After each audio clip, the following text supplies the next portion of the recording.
Hello and welcome to A Couple of Europhiles. My name is Bailey Alexander and I'm here with my partner Francis, coming at you from Lake Garda, located 2 hours from Venice and 1 hour from Europe's most romantic balcony in Verona. And we like to discuss cultural realities because we've experienced life in a lot of countries, and specifically we cover European politics. And today we will start with the chaos in Germany because I hear a lot of podcasters talking about Merz as if he's the chancellor. But hey, not so fast. So, what say you, Francis, about the current coalition in Germany? Yeah, Merz is talking very loudly and emphatically about what he wants to do, but he's not the chancellor. Okay, so this is not so fast indeed. Essentially, in order to run Germany, you need a majority in the Bundestag, which is their parliament, and Merz only has 29% or 28% change of the people in that body. So he needs coalition partners to get over 51%. And he is having a really hard time getting that organized.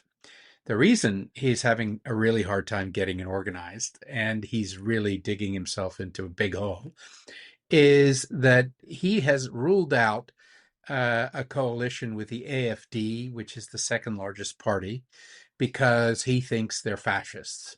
So he says, under no circumstances will I do a coalition with the AfD, which is a concept in German called the Brandmauer, or the firewall, which basically no way are we going to cross that line and do a coalition with the AfD. So his options are he has to do a coalition with the SPD, which massively lost the election and which is really unpopular with the Germans at the moment, and or he can do a coalition with the Greens.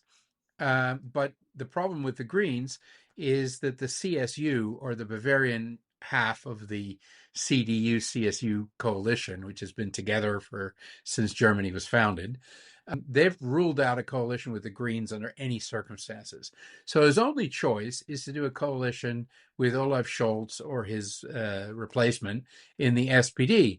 And the SPD know this, so they're insisting that he violate the rules, the constitutional rules on the budget deficit, and not pursue his tactics on migration. Essentially, business as usual, same thing that everybody voted against, and this is infuriating all of his current support. So he really has a hard time. In order to get the SPD to be in a coalition, which would only give him a majority of 2 or 3 seats, he will have to basically betray everybody who voted for him. And the young conservatives, there's a group of conservatives that have at least 26 seats in the parliament. They've said that they will not tolerate the increase in the deficit spending and the betrayal of the migration promises that he made to everybody. So if they don't join 26 MPs, he doesn't have a majority. So there's at least a 50-50 chance that he will never be chancellor because he's essentially pissed off everybody. And it's chaotic at the moment. Nobody really knows what's going to come out of the negotiations. Either he caves and breaks the Brandmauer and basically goes in coalition with the AfD, which would give him a working majority, but the AfD will insist on the migration issue and non-support of Ukraine and so forth and so on. Or he violates everything and tries to do the coalition with the SPD and then finds out that his own party is voting against him. So he doesn't command a majority in the parliament and therefore cannot be chancellor. So it's very interesting to watch. I typically make predictions on the results of elections, and I'm pretty accurate. And at the moment, I wouldn't want to bet on Merz as being the chancellor, but I have no alternative to propose that I'm willing to actually make a real prediction on it because it's so up in the air and chaotic that we don't know what's going to happen next. So, as far as a time frame, I think last time on the pod we discussed, just as you said, there's dozens of meetings that need to happen. So, how long will this take? Yeah, that's another open question. It can take months. The thing is that most people don't understand how governments work because they don't work the same in different countries. See, in Germany, the country is run by the chancellor. Okay, the president is there to, invite people to tea and support the constitution and do some ceremonial things. But the real government work is done by the chancellor.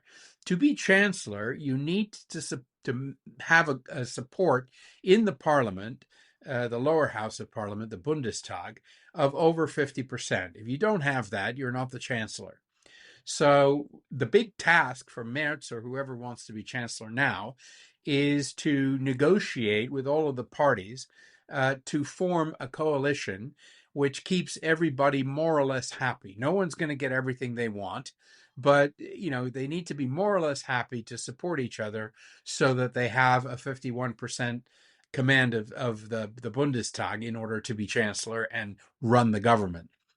Germany extremely rarely has an over 50% victory in the Bundestag elections. It's always less than that. And then everybody goes into coalition with various parties. Merkel went into coalition with the FDP. She then had to go into coalition with the SPD at the next election because they didn't have enough seats. So there's always these negotiations. What do you want? Which ministries do you want? What are your policy positions? What are your red lines? How can we figure out what will work for everybody so that everybody's not happy, but everybody has a working relationship that allows them to govern?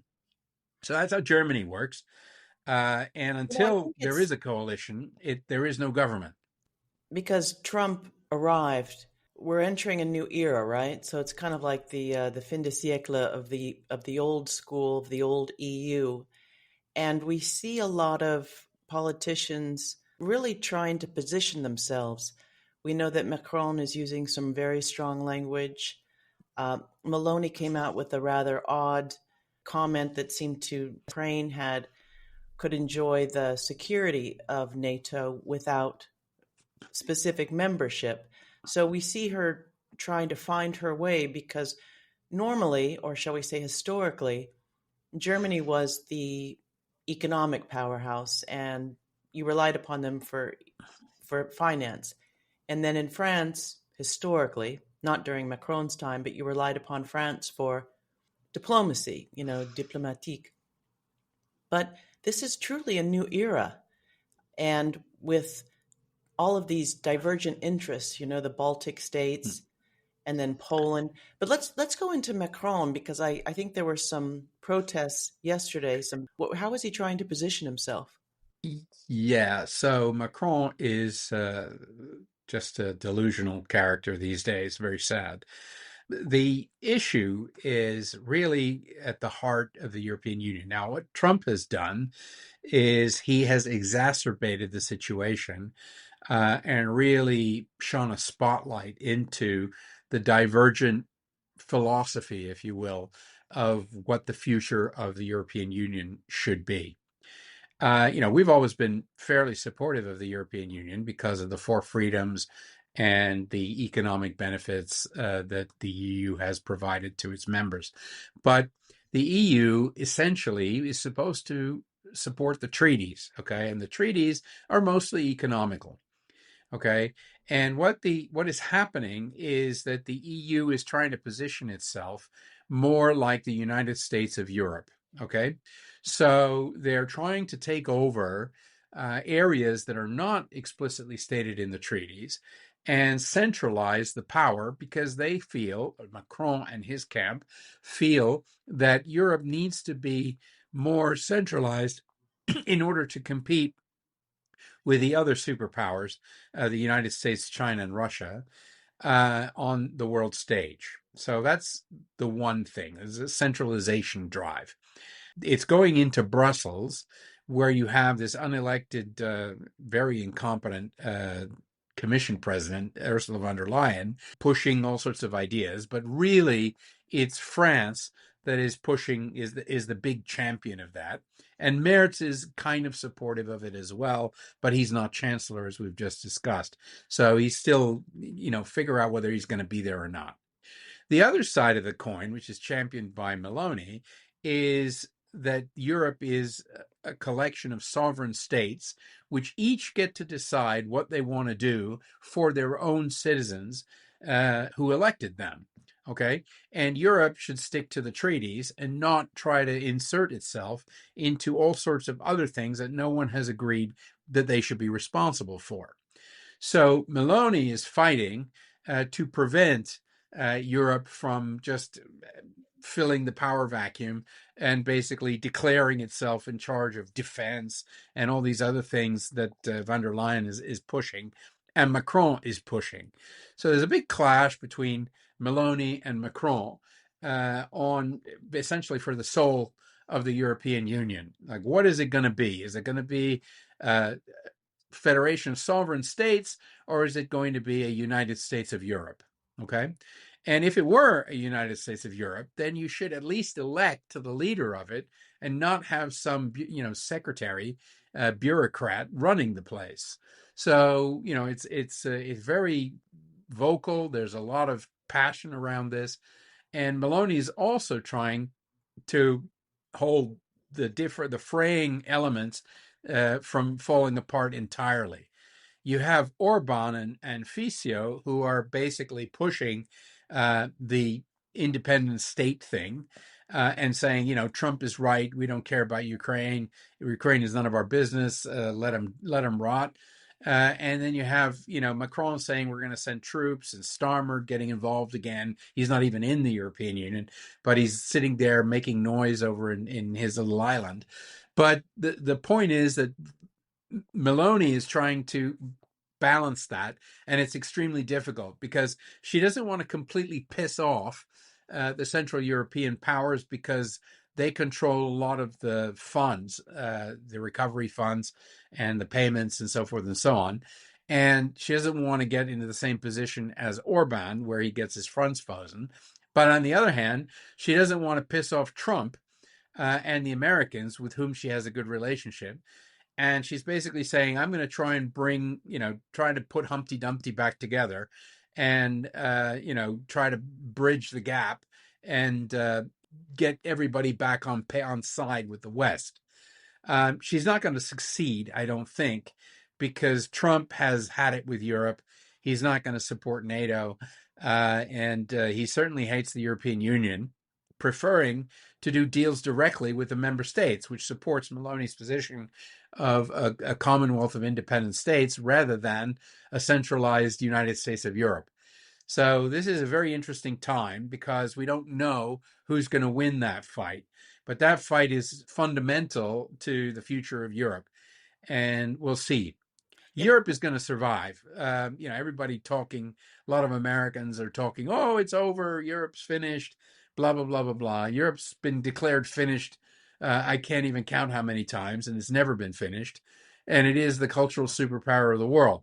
So it's highly unlikely that Europe is going to, finally croak, right? It's going to find a way to resolve these issues. And a lot of the globalists, Macron in particular, Merz, these guys are on borrowed time. Macron doesn't command a majority in his parliament. So at any point that he wants to spend money, he can't actually just decide that without getting the support of some of the nationalist factions like Marine Le Pen in France. Merz, as we've discussed, doesn't have a coalition and isn't the chancellor. And Meloni is the only one of those three that actually has the support of her people, and it's growing. The Italian voters are supportive of Meloni's position and her fight with Europe. Some of them are cautious and don't want her to piss off Europe to the point that it becomes like Hungary. But all of them don't believe that anybody elected von der Leyen to tell them what to do. So it's a very awkward time for everybody out there.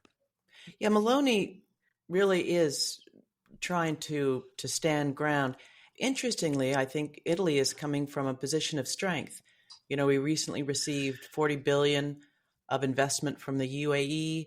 Musk is investing, and people would be surprised to hear that the Italian economy is doing all right. Our gas prices didn't go up because they secured contracts through the Transmed pipeline with the Algerians and the countries down south. For 20 years, we lived in a lot of different countries. We lived in Prague. We saw their standard of living rise. We lived in Amsterdam, which was doing fine. We lived in Romania, which their standard of living went through the roof. We saw the EU benefit individual countries specifically, and no one has taken more money than Poland. So Poland seems to be their role seems to be very odd. At first they were just very pro Ukrainian war, and then of course they were flooded with Ukrainians, and then they became less pro war. And again, this has so much to do with the distribution of funds. Whereas when we spoke about the EU in the past, it was a very positive force for all of these independent countries economically. And now, like you said, Meloni is trying to fight that very dark force of trying to centralize everything and dictate what the independent states should do. What's the latest on Romania? Because this is very tricky. Yeah, Romania is the next hot spot to watch. Okay, Calin Georgescu is polling around 45%. And they're not even sure that he can run because the courts are trying to forbid him from running. They have accused him of several things. Obviously, I don't know because I'm not there, but it sounds like it's a smear job, right? They planted things at his house, Russian propaganda and cocaine and shit, and I just don't believe any of that.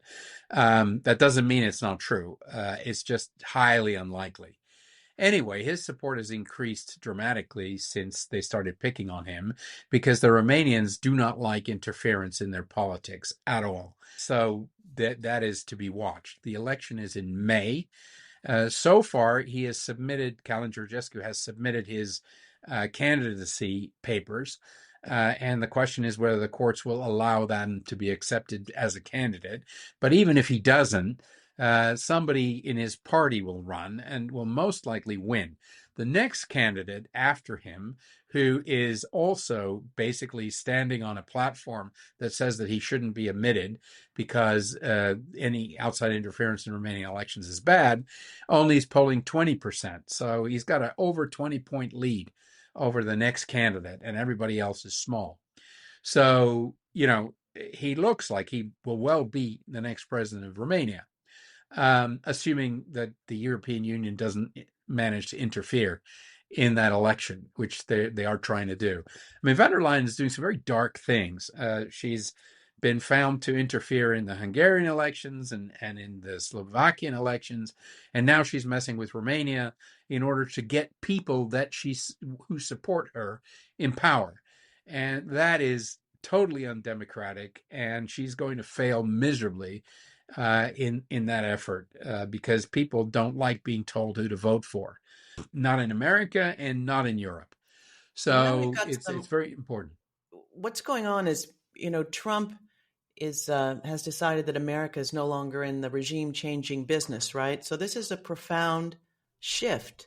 So what it's done, it's exposed a lot of the hot spots in Europe and a lot of the divisions. And when you think about America used NATO for all of these wars, for Iraq. One could argue that Assad, now that we've just recently, the last 2 nights, seen the pogroms in Syria, Assad was arguably not so bad. Gaddafi was not so bad. Saddam Hussein was not so bad. They certainly didn't improve any of these areas. They made them far worse, all of these forever wars. I'm happy to hear that America is no longer in the regime changing business, but they used to use NATO, what is it, Rheinstein, the air base to launch so many of these wars. Ramstein. Ramstein is the biggest air base in American air base outside of America. But it's not the only one. There's Aviano in Italy. There's several others. America has 900 bases outside of America. And Trump is going to close some of them, maybe all of them. I don't think he'll close all of them, but he's definitely closing some of them because he feels that it's a complete waste of money for America to try and police the world. He would rather do business with China, do business with Russia, and do business with individual European countries, but he's not interested in propping up a European Union that's run by globalists who interfered with the American election and basically didn't make any bones about supporting his opponent in the election. So he's not going to forgive them for that, and they're basically pushing their luck. The Balts are essentially van der Leyen's biggest allies in this because they're tiny. They're mosquitoes, right? They're like a million people or something like that, and they want to pick a fight with Russia. And Russia is like laughing, right? They're like, we don't need to worry about the Balts because they're not going to do anything because they don't have any people. So they're like, well, we're going to get all of NATO involved in fighting Russia. In fact, some of the Balts are talking about preemptive strikes against Russia in the forlorn hope that they're going to be protected by Article 5 and bring all the rest of NATO into the conflict. Now, Trump has stated categorically that he's not going to do that. And the Turks have stated categorically that they're not going to do that. If you pick a fight with Russia, you're on your own. If Russia attacks you, that's a different matter because that's Article 5. But you don't get Article 5 protection if you pick a fight. And this is the same with America. America started fights, dragged NATO into them, but it wasn't really NATO. It was a coalition of the willing, we're going to go to Iraq and we're going to support things. The Italians went after the war was over as peacekeepers to help clean up the mess. But, only the Brits went in to actually fight with the Americans in Iraq and other places. But America's strong enough to do things like that. The Brits and the others are a joke militarily. They're never going to be able to fight the Russians without American support. And Trump has made it pretty clear that he's not interested in starting World War III, and he's not interested in picking fights for no reason. So the fight for the soul of Europe, I think, would have happened anyway, even if Trump wasn't there, because the Europeans, people like Orban, Fico, Meloni, even the Spaniards to some extent, they're not into being told what to do by the Greeks. They're not into being told what to do by Brussels, especially since von der Leyen is not elected. Von der Leyen runs around. She's come up with a defense plan. She has no mandate to make any defense commitments whatsoever, but she's telling everybody that they have to spend 800 billion euros on defense. It's like, I have a plan. I'm like, well, the guy at the bar has a plan too, but that doesn't give him the right to tell us what to do. The defense is a national thing, and it has never been given to the European Union to do. They're pretending that it is, but it's not. Defense, there is a NATO thing, which is not the European Union, and that is in flux because America is looking like it's pulling out of it. But the European Union has no mandate to do any defense stuff. The French would like it to, and the Balts would like it to, but they're being countered by all of Southern Europe. And, that is the fight. That is the existential fight of the European Union.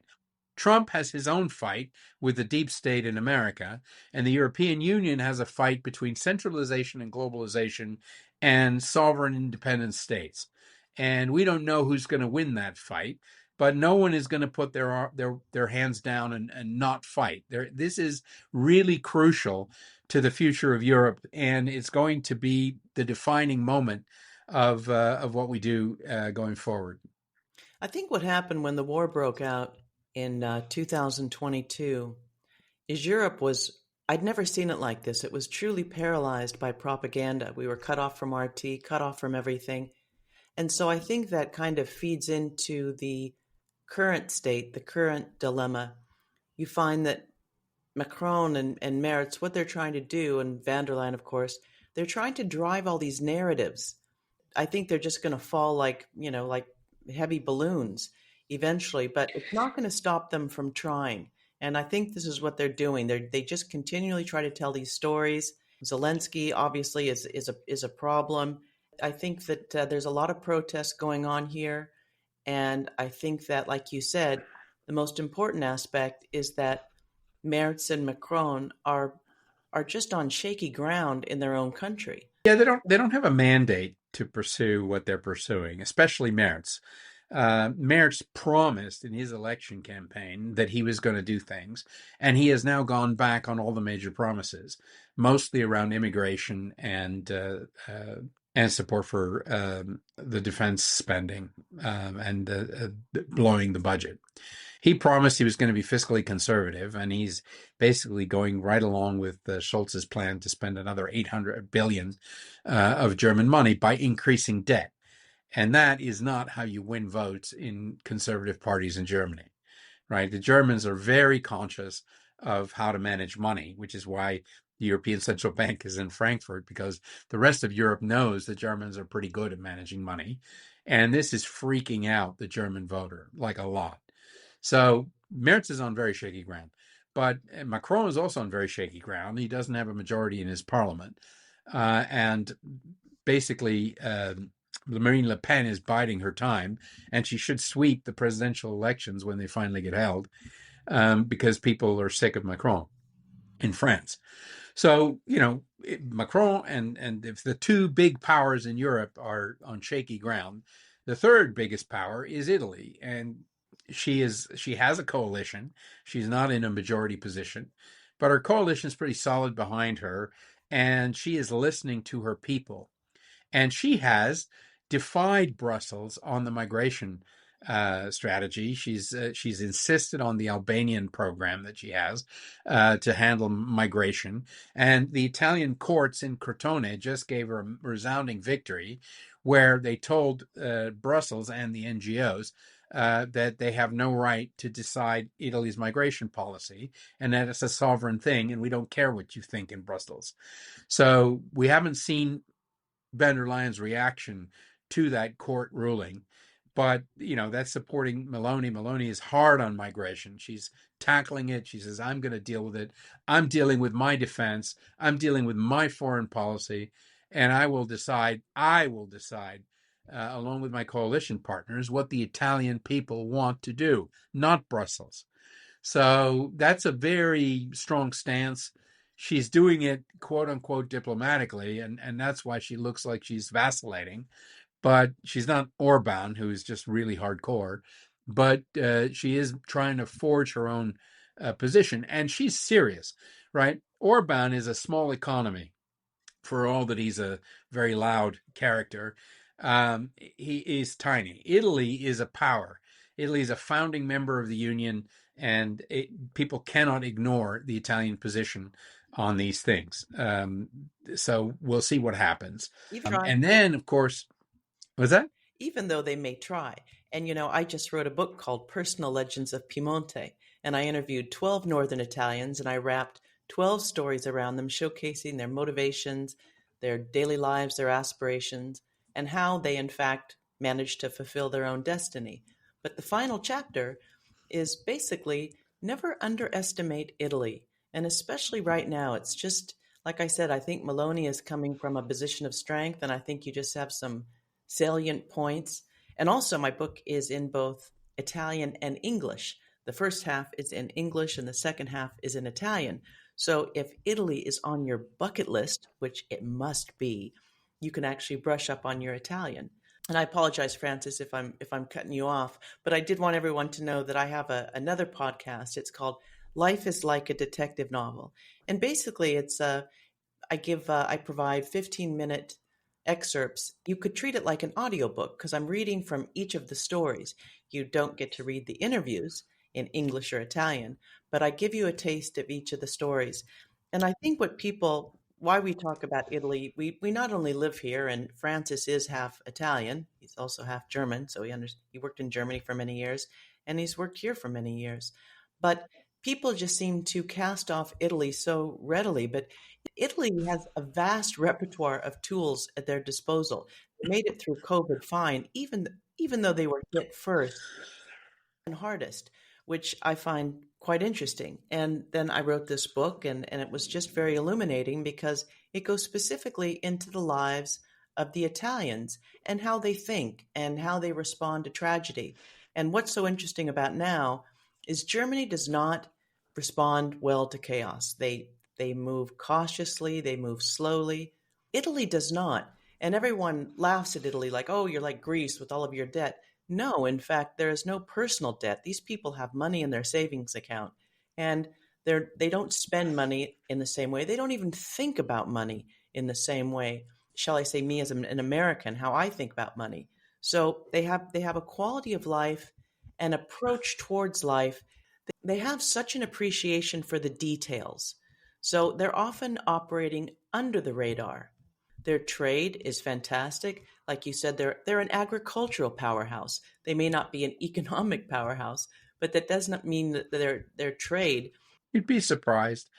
I mean, Italy has a lot of interesting things. I mean, Leonardo is the best helicopter manufacturer in the world. High technology stuff. It's a partner in Airbus.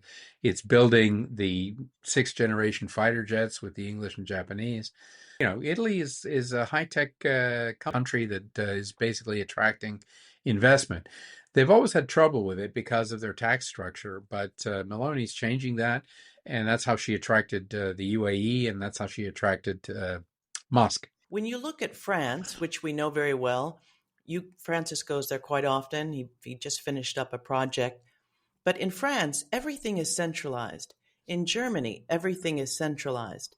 But here in Mhm. Italy, it really is 20 specific regions with different tax structures, different lifestyles, different everything. So I think that this is one thing that works on Italy's behalf. Yeah, Germany is the same as Italy. Germany is also broken into maybe 16 regions, I believe. Bavaria is not the same as Brandenburg. The former East Germany is all voting AfD. There's some significant differences between the regions in Germany as well. But they treat them differently, right? The Germans are all collaboration, work together, the famous triad, the workers, the government, and the unions and the companies all working together for the benefit of Germany. Italy is all free for all, chaotic on the outside thing. The Italians don't like being told what to do, but instead of arguing like the Germans would, the Italians just ignore people who are telling them what to do, and they just go away and do their own thing. Mostly, they're not into fights. Long time ago, they lost the desire to tell other people what to do. And this is part of the Yeah. reason people enjoy this country so much and why they come here. They find it so relaxing. It's because they don't project their own reality onto other people, where so many other cultures specifically do that. Yeah, it's America was very guilty of this, and Trump has more or less stopped that, which is great. It's like do your own thing. Figure out what you want to do and do your own thing, but don't drag us into it. We don't need to have a position on every single thing. You guys can do whatever you want, and the Italians are very similar in that respect. The French are like, oh, we want to do this, and therefore everyone else must want to do this. And you're sitting there going like, no, we don't. You do whatever you want to do. If you want to go to Ukraine and send your troops there and get them massacred by the Russians, then you do that. You go right ahead. God bless you. We don't really, unless you're threatening us because the Russians may decide that we're involved. You could do whatever you want, but we're not coming. We're not going to be there for you. If they attack you on your home soil, we will be there because Article 5. But otherwise, if you want to pick a fight with other people, you do that. Go right ahead. It's not our business. And that is one of the reasons why Italy got along so well with the North Africans, right? They never tell, they did have a moment in their history when Mussolini invaded Libya. He invaded Libya was actually not so anti-Italian, but Ethiopia was pretty anti-Italian. And then it's like, this is a stupid idea. Let them do their own thing.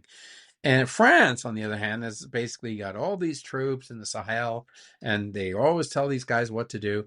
And Italy's like, let them do what they want to do, and people appreciate that. The Algerians appreciate that, Tunisians appreciate that, and that's why the Transmed pipeline works. Is we're getting our gas from North Africa very successfully because we made an equal relationship with those people. We didn't tell them what to do. So I think that's a very key element of the Italian character that is undervalued. But if everybody would just relax and not tell people what to do, it would be great. Wouldn't it just? I mean, I just revisited Gore Vidal's Perpetual War for Perpetual Peace. And in that book, he documents over 200 wars, beginning at the Berlin airlift in 49 to the war in Kosovo in 99.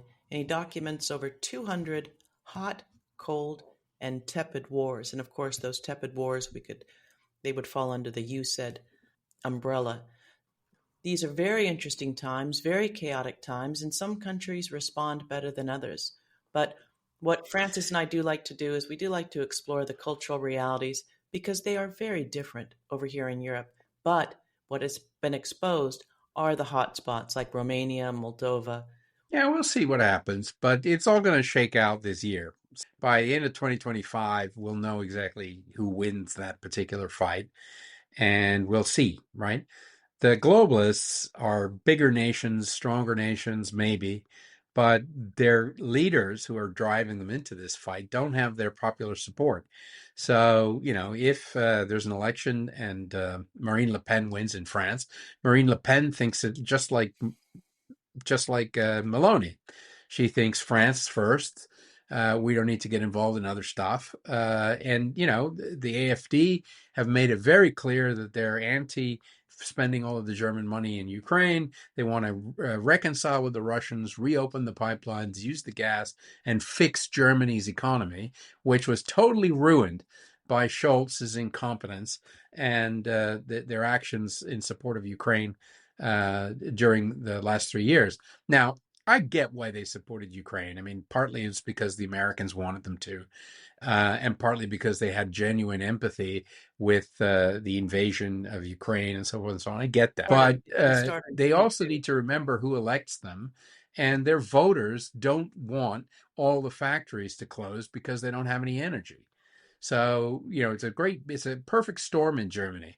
They close the nuclear power plants, they rely on windmills, and then they wonder why their energy costs went up 5 times, and all of a sudden their cars can't be sold because they cost too much to make in Germany. So it's all related, and it's complete incompetence, which is Trump's point. Right. So I just think that America has its own deep state and Europe has its own deep state, and these are turbulent times. So, hey, thank you so much for listening. And please check out my website at baileyalexander.com. I've got a book signing on April 10th in Rome in the Eternal City at the Almost Corner Bookshop. So, hey, ciao for now and arrivederci.